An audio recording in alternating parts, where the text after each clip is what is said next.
previous video, I sort of implied that there was indeed a developmental process with hexagonics. Here we're going to look at the developmental process in the second tier, or what you might consider the sixth tier, if there's any truth to this. So the notion here is that the physiosphere, yellow and beige, they sort of share a common relationship, kind of that survival orientation. And the movement into turquoise is, again, similar in that there's a movement towards that kind of magical center, that vital energy center that turquoise expresses. Meshworks and sort of these subtle energies are quite integral to turquoise. And so there's this reflection perhaps of, the centaur, the rebodying of oneself in turquoise, as there seems to be in some important sense with magic, where early magical thinkers would put on the sort of face of an animal and sort of take in that intrinsic quality of what it is at a vital level in some important ways. Also, we see sort of this sense in using, psychedelics in perhaps the early magical cultures. And then turquoise, there seems to be a lot of people that tended to move back towards that psychedelic area. So perhaps something like neo-shamanism will reemerge with turquoise, mega tribes, that sense of tribal relationship as well. Although turquoise movement into coral is sort of just emerging at this time, many would argue, there are some things that we might postulate as potentials in the movement into coral.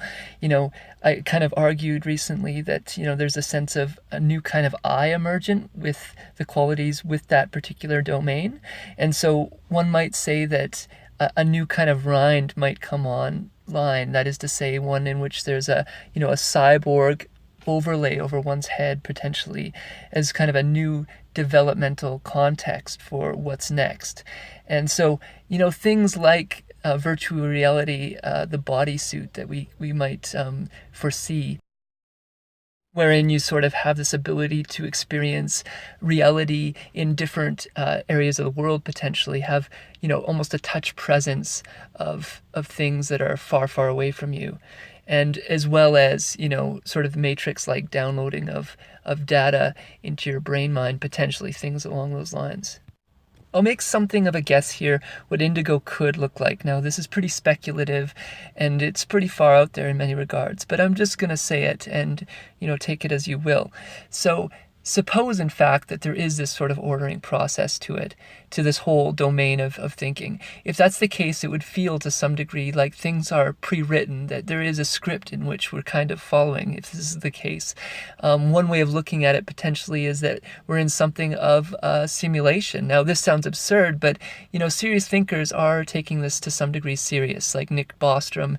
Few things to note about this potentially is that it would be a self-sacrificing meme, as well as potentially, a primary focus sort of the good, of sort of saintly qualities. So there is a sense of some sort of transcendental order in which, we're following this kind of pre-written script potentially in some sort of simulation, potentially. So there's a sense of something transcendent, something bigger than ourselves that is, having this kind of ordering process above and beyond our ability to comprehend.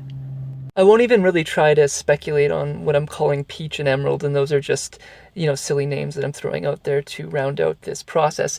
But, what I would like to address perhaps is this notion of paradox. Now, if this is the case, if there's something true to this, then in some very profound way, we're kind of in an eye orientation, very broadly speaking. And if that's the case, there's sort of a paradox to growth within this sort of prison. That is to say, you're kind of fighting for something within a context that is not, in fact, of saintly order in some important ways. So the fight is paradoxically, both helpful in that you're advancing the stages, but you're not actually transcending it. You're not actually transcending the overall system in some important ways.